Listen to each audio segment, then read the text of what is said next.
semua keadaan jiwa kita, hati kita, perasaan-perasaan kita sudah lebih dulu bahkan pernah dirasakan oleh Nabi Muhammad SAW. Kalau Anda pernah gelisah, Nabi dulu pernah gelisah. Kalau Anda bahagia, Nabi juga pernah bahagia. Kalau Anda merasakan kekhawatiran, Nabi dulu pernah khawatir. Dan miniatur kehidupan kita sudah dicontohkan dalam perjalanan kehidupan Nabi Muhammad SAW agar kita bisa belajar mengatasi problematika kehidupan. Allahu Akbar, kalau beliau tidak diutus oleh Allah, kita tidak tahu bagaimana cara menyelesaikan pemetaan kehidupan kita hingga dengan saat ini. Bahkan satu ketika pernah beliau kemudian dalam masa yang telah panjang berdakwah, qadarullah kemudian ada wahyu yang jeda datangnya tidak seperti biasanya. Biasanya datangnya cepat, berganti hari turun wahyu, ganti pekan turun wahyu. Ini beberapa masa wahyu belum turun. Ada hikmah di balik itu. Teman-teman sekalian, tiba-tiba beliau naik ke atas bukit, wahyu belum turun juga. Pulang ke rumah, belum turun juga. Sampai keadaan itu terlihat oleh kalangan kafir Quraisy dan mereka berkata, lihatlah Muhammad sudah gila, dituduh gila. Jadi kalau Anda cuma dituduh dengan hal-hal yang ringan, dituduh soleh, kan? Dituduh kemudian orang yang berubah, dituduh semakin beriman dan sebagainya, barangkali itu lebih baik. Nabi dituduh gila, Anda bayangkan. Tuh Muhammad sudah gila, Muhammad sudah ditinggalkan oleh Tuhannya, Muhammad sudah kehilangan pegangannya, Muhammad sudah tidak punya orientasi, orangnya sudah nggak jelas, bolak-balik tidak karuan, naik ke atas bukit seakan-akan orang yang frustasi dan seterusnya. Tapi tahukah Anda apa yang terjadi? Setelah berbagai cacian, makian, tuduhan macam-macam diterima oleh Nabi SAW, lantas tibalah masanya Allah menurunkan satu surah, bahkan disandingkan dengan surah yang lainnya, bersandinglah dua surah ini secara bersamaan turun, surah ke-93 dan surah ke-94-nya, terkait berkelindan memberikan satu harapan yang sangat panjang. Kata Allah, wadduha wal laili idza saja ma wadda'aka rabbuka wa ma qala walal akhiratu khairul laka minal ula walasawfa yu'tika rabbuka fatarda alam yajidka yatiman fa'awa wa wajadaka dhallan fahada wa wajadaka 'ailan fa'aghna fa ammal yatima fala taqhar wa ammas sa'ila fala tanhar wa amma bi ni'mati rabbika fahaddits. Ya Muhammad, saya bersumpah dengan waktu duha.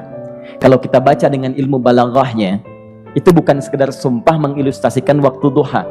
Karena di ilmu balaghah itu nanti ada 3 turunan ilmu. Ada disebut ilmu ma'ani, ilmu mencari kata-kata sehingga ungkapannya sesuai untuk disampaikan. Mana kata-kata yang tepat untuk disampaikan dalam konteks yang ingin dibicarakan. Itu ma'ani namanya. Kemudian setelahnya ada ilmu bayan, bagaimana mengemas kosakata yang bagus ini sehingga bisa disampaikan dengan jelas, orang tidak bingung menerimanya, paham maksudnya. Kemudian setelah itu kadang-kadang jelas kalimatnya, tapi kedengarannya tidak indah. Woi, rapatkan, woi, apa belum paham juga? Rapatkan saf. Memang jelas, tapi nggak ngenakin. Maka bagaimana caranya disampaikan dengan jelas, tapi hati kita terasa nyaman, memuji. Terasanya nyaman diserahkan kepada Allah, tapi ada kebahagiaan, disampaikan tidak terasa tergurui, diperintahkan serasanya diberikan jalan untuk mendapatkan kebaikan. Maka yang ketiga disebut dengan ilmu badi' namanya. Ilmu menghiasi kalimat yang disampaikan sehingga terasa dengan nikmat. Turunannya nanti ada majaz namanya. Mengambil sebuah kalimatnya untuk diposisikan pada kalimat yang nyaman disebut dengan kinayah turunannya. Maka teman-teman kata Allah, wadduha, diterjemahkan demi waktu duha, bukan sekedar waktu duha, karena duha itu ada cahaya yang indah, dirasakannya enak. Antum keluar waktu duha kan enak tuh, berjemur, kata orang Sunda moyan gitu kan, datang, bahkan sampai dianalisis ada vitamin D-nya bisa terasakan ya. Kemudian setelah itu ada kenikmatan, enak suasananya, seakan-akan dunia milik sendiri, yang lain numpang. Wah, nyaman keluar itu. Baik, jadi wadduha itu ingin bersumpah mengilustrasikan waktu kenyamanan yang pernah dilalui. Kalau dalam bahasa tafsir yang luasnya, saya bersumpah Muhammad, demi segala kenikmatan yang pernah engkau rasakan dalam hidupmu, seperti engkau merasakan cahaya duha itu. Engkau pernah senang, saya bersumpah dengan kesenanganmu. Engkau pernah tenang, saya bersumpah dengan ketenanganmu. Engkau pernah nyaman, saya bersumpah dengan kenyamanan yang pernah engkau rasakan. Wal laili idza saja, dan aku pun bersumpah demi gelapnya malam. Demikian terjemahannya. Bukan sekedar gelapnya malam, saja itu sesuatu yang pekat. Ya, ini belakang kelihatan agak gelap nih. Untuk memberikan proyek, kesini aja Pak, saya cuma ngasih contoh ini. Contoh, saya bukan mengeluh, bukan, ingin memberi contoh. Ya, contoh pada ilustrasi yang mau saya sampaikan. Nggak apa-apa, biarkan saja. Saya mau contoh kasih kata saja. Ya, ini belakang agak gelap untuk memproyeksikan cahaya ke sini. Tapi yang mau saya sampaikan, kalau gelapnya begitu pekat, semua cahaya ini nggak ada. Cahaya nggak ada nih, sama sekali tidak kelihatan. Saya mau tanya pada Anda, beraktivitasnya mudah atau sulit? Mudah nggak menemukan sendal Anda di luar? Belum tentu. Menemukan jalan keluar pun belum tentu mudah. Anda mesti meraba-raba jalan. Anda mesti kemudian melihat sesuatu dengan pandangan mata hati Anda. Raba, dan sebagainya. Sampai menemukan jalan, itu pun belum tentu benar. Itulah yang disebut dengan gelapnya malam saja pekat. Kadang-kadang ada orang yang menghadapi satu kesulitan yang pekat, suasananya siang, cuman karena masalahnya begitu pekat seakan-akan membuat diri dia gelap. Jalan susah, limbung gitu. Kenapa gelap ya? Padahal terang. Karena masalah menggelimuti dirinya, seakan-akan dia diselimuti masalah yang gelap. Bimbang dia, makan gak enak, minum gak nyaman, dan seterusnya. Ya, biasanya makan ayam tenang, ini dikasih yang lebih enak juga rasanya pahit, gak enak zamannya. Maka kalau kita ilustrasikan dalam suasana tadi Muhammad, saya bersumpah, engkau pernah hidup nyaman, ataupun engkau mengalami masalah yang sangat pekat dalam kehidupan. Engkau alami sesuatu yang dahsyat, sampai engkau bingung, bimbang, pekat, mereka menuduhmu dengan macam-macam. Ma wadda'aka rabbuka wa ma qala. Saya pastikan kepadamu, dalam keadaan nyamanmu seperti dulu, ataupun engkau bimbang seperti sekarang, Tuhanmu tidak akan pernah meninggalkanmu ataupun menuduhmu gila. Orang-orang yang dekat dengan Allah subhanahu wa ta'ala, maka Allah akan menjaganya, baik dalam keadaan yang tenang dan nyaman, ataupun dalam kesulitan yang luar biasa. Walal akhiratu khairul laka minal ula. Nanti saya akan tunjukkan kepadamu, jika kamu telah tabah dan sabar menerima cacian mereka, menerima tuduhan mereka, nggak apa-apa, ini kan muqaddimah. Masa kamu masih panjang. Kamu masih panjang dalam berdakwah, kehidupan kamu masih panjang membawa tugas dan misi. Kalau kamu belum bersabar pada yang sekarang, bagaimana dengan yang di masa depan?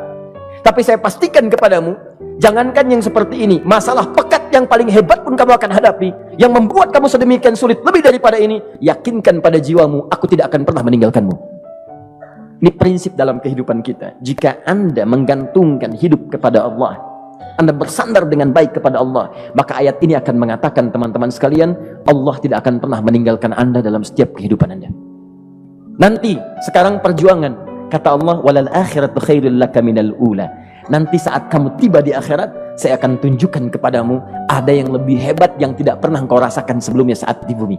Tidak akan ada lagi kesulitan yang kamu hadapi, tidak akan ada lagi cacian yang kamu kemudian hadapi, tidak ada lagi kemudian tuduhan yang kemudian kamu rasakan. Aku akan berikan apapun yang kamu inginkan sampai kamu puas. Wala sawfa yu'tika rabbuka fatardah. Nanti kamu pengen apapun, aku berikan. Kalau saufa masih ada jeda, ya. Kalau bahasanya wa yu'tika mungkin seketika. Tapi ketika mengatakan saufa, artinya bukan saat ini Muhammad. Sekarang pun aku berikan, tapi nanti yang di akhirat aku berikan sampai kamu merasa puas. Ayo minta apa saja. Hadir, hadir, hadir, hadir. Tapi yang paling indah, kalau kamu tidak percaya, alam yajidka yatiman fa'awa. Cobalah ingat, kalau sekarang sedang susah, coba ingat dulu. Bukankah saat kamu yatim, aku yang merawat sampai kamu tidak merasakan kegelisahan itu? Lahir bapak tidak ada, aku cukupkan dengan kakek. Kakek meninggal, aku hadirkan ibu dan paman hadir di sekitaranmu. Ibu meninggal, ada kakek. Kakek meninggal, ada paman. Dan Khadijah hadir di sekitaranmu. Bukankah aku rawat pada saat itu? Wajadaka dhallan fahada. Kamu sedang bingung, sedang susah, bukankah sering aku berikan petunjuk kepadamu? Wajadaka ailan fa'aghna. Kamu merasakan kesulitan, lahir dalam keadaan yatim, tidak ada pendukung, maka aku jadikan kaya. Bukankah saat kamu menikah dengan Khadijah, aku tambahkan lagi pendukung untuk misi dakwahmu? Ini pesan dalam Al-Quran. Kalau Anda sedang merasa susah, kalau ingin menenangkan diri, ingat-ingat yang baik-baik yang dulu. Kalau Anda sedang jatuh dalam bisnis, ingat-ingat saat Anda meningkat dalam bisnis Anda. Allah tidak pernah tinggalkan Anda. Mungkin ini ujian untuk membuat Anda lebih hebat lagi di masa depan. Kalau Anda tidak tahan bantingan yang sekarang, bagaimana Anda bisa mengatasi pelintiran yang akan datang? Karena dalam kehidupan bukan cuma dibanting. Anda mungkin mengalami penyingkiran, penyungkuran, lipatan, guntingan, bantingan, macam-macam. Jikalau satu gaya belum bisa Anda atasi, bagaimana Anda bisa berharap mendapatkan turunan yang lainnya? Selalu ingat bahwa jika hidup Anda ingin tampil gaya, Anda harus merasakan tekanan dalam kehidupan. Karena F selalu berbanding lurus dengan P, hukum paskalnya. Gaya berbanding lurus dengan tekanan. Orang yang ingin tampil gaya dalam kehidupan, maka dia mesti siap menghadapi tantangan-tantangan hidup yang diatasi. Turun ayat sampai ujungnya. Jikalau kamu sudah begini lagi, jangan pernah kamu membentak orang lain. Jangan pernah merendahkan orang lain.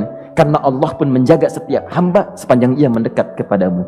Setelah itulah turun kemudian surah Al-Insyirah. Alam nashrah lakas sadra. Antum kenal Nabi Musa? Baik. Tapi agak lumayan lah. Tadi saya di Soreang kenal Fir'aun. Di sini Musa. Baik, alhamdulillah. Perhatikan ya, dahsyatnya pemberian Allah kepada Nabi Muhammad SAW. Nabi Musa alaihi salam, dan sering kali kita bacakan untuk memohon kepada Allah, Rabbi syrahli sadri. Perhatikan baik-baik. Ini keunggulan Nabi Muhammad SAW dibanding Nabi Musa alaihissalam. Dua-duanya Nabi, Rasul, tapi masing-masing punya keistimewaan. Musa, Nabi, berdakwah, memohon kepada Allah kelapangan hati. Rabbi syrahli sadri. Ya Allah, tolong lapangkan hatiku nih. Kenapa mesti lapang? Karena pasti Musa merasakan nih, saya tahu betul karakter Fir'aun. Belum apa-apa sudah memaki. Kalau orang yang hatinya tidak lapang, tidak akan tahan dengan makian, keluarlah kemudian balasan yang tidak digambarkan sebelumnya. Fir'aun tuh kasar. Kasarnya bukan sekedar kasar, bahkan saking kasarnya bisa berujung pada eksekusi kematian. Saya contohkan tadi di sore yang ini, saya nggak suka dengan rambutnya nih, kata Fir'aun. Bukan nyuruh nyukur, mas, tolong pisahkan kepala dari badannya. Gitu gayanya tuh Fir'aun. Ya, bukan nggak ngenakin, susah dengan Fir'aun itu. Jadi kalau belum apa-apa datang Musa ke situ, hatinya tidak seluas samudra, hatinya tidak lapang, cuman seluas gelas, tidak akan sabar menerima cacian Fir'aun. Begitu datang dicaci, dasar anak gak tahu diri, gak tahu malu, sudah saya rawat begini. Ya Allah, saya bosan dengarnya, matiin aja sekarang. Musa Nabi berdoa dikabulkan. Cuman kalau Fir'aun kemudian ajalnya misal wafat pada saat itu, tidak akan jadi contoh kepada kita untuk kekinian.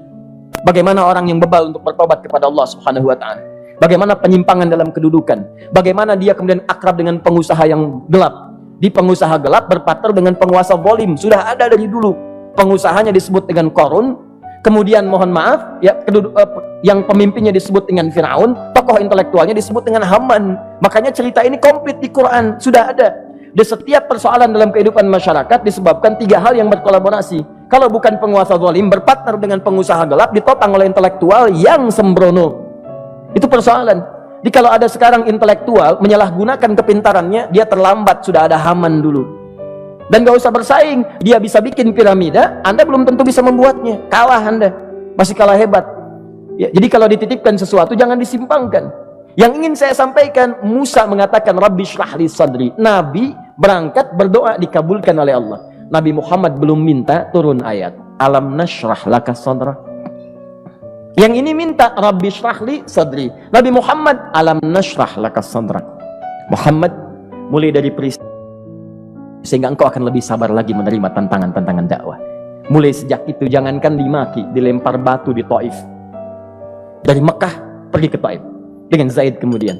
Sampai di Taif mendapatkan sesuatu yang tidak dibayangkan sebelumnya. Kalau cuma dihentikan saat mengajar, wajar. Ini dilempari batu. Anda bayangkan? Bisa kebayang nggak? Lempari batu tuh. Dilempar. Zaid jadi tameng, berdarah-darah, kemudian mundur, beristirahat di bawah tepian pohon.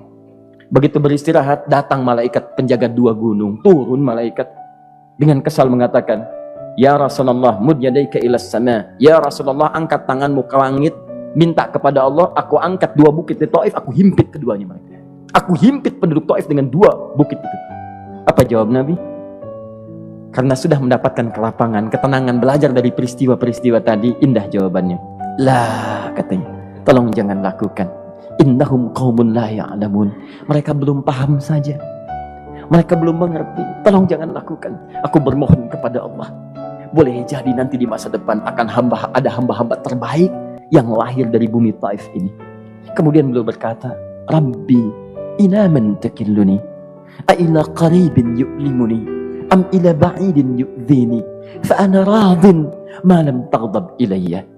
Ya Allah, Kemana lagi engkau akan utus aku untuk berdakwah setelah peristiwa ini? Apakah tempatnya lebih dekat aku jangkau sekarang, tapi di situ aku akan disakiti lagi? Ataukah jaraknya masih jauh, tapi di tempat itu aku akan dizalimi lagi?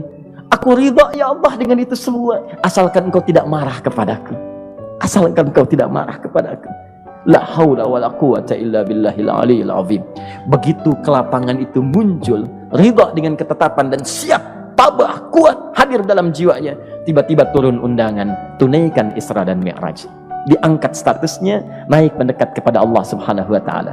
Dihilangkan bebannya, wa wada'na anka wizrak alladzi anqadha dhahrak.